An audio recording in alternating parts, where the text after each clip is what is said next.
આજે અમે ખસકાઈ મેલી જવું હતું વડનગર. આજે એક ભાઈનું બાઇક ફરવા નીકળી ગયા 3-2 જણા. પછી કે પેટ્રોલ થઈ રહ્યું છે. હું તો ભરાઈ જ ગયો તાણે. કોણ હે ये लोग? આ કયો રસ્તો છે કોમેન્ટમાં જરૂરથી બતાવજો. આ ટોલ રોડ બને છે નવો ખેરાલુ વચ્ચે.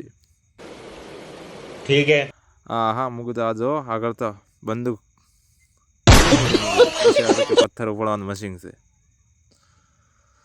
આ નવો પુલ બને છે અહીંયા. ત્યાંથી નીકળીને ખેરાલુ આવી ગયા. ખેરાલુ જો ચોકડી આ જાય પાટણ. અમારે જવાનું હતું વડનગર. Welcome to Vadnagar. કામ હતું નગરપાલિકામાં કામ. અમે 2 જણા પહોંચી ગયા નગરપાલિકા. પછી હાલો ઘરે. વચમાં આવ્યો શેરડીનો રસ. પેલો ભાઈ કે રસ પીવા. હું હાલો પી લે. હા ભાઈ ચાલુ થઈ ગઈ. રસ પીજો જરૂરથી તમે પણ.